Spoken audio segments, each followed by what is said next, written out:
وہ میں آج اگر سوچتا ہوں نا تو مجھے میرے رونگٹے کھڑے ہو جاتے ہیں. اور ان کی سیکنڈ پریڈکشن تھی کہ a day will come when you will speak and Pakistan will listen.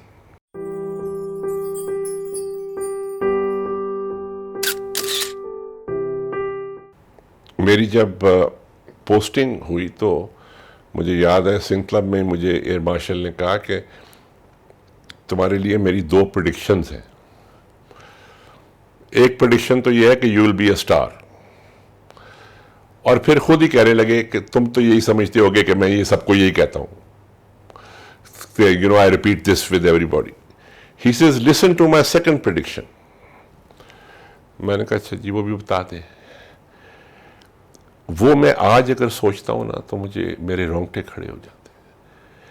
اور ان کی سیکنڈ پریڈکشن تھی کہ a day will come when you will speak and Pakistan will listen. میری 23 سال عمر تھی. اسپیک کیا مجھے تو اگلے پچھلے کا نہیں پتا تھا، دن رات کا نہیں پتا تھا. اور یہ آدمی کہتا تھا کہ ایک ٹائم آئے گا کہ جب تو بولے گا اور پاکستان سنے گا.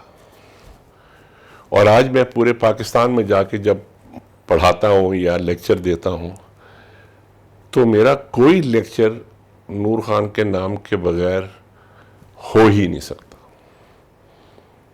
کیونکہ میں پاکستان کو جب میری باتیں، اور میں ہوں کیا، کون سا میں دانشور ہوں بھائی، کون سا میں کوئی پی ایچ ڈی ہوں، I am just an ordinary person.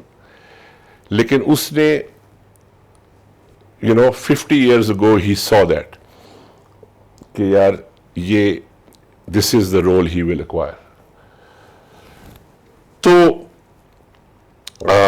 خوش قسمت تھے ہم لوگ، ایسے لوگ ہمیں مل گئے جنہوں نے عمل سے سکھایا.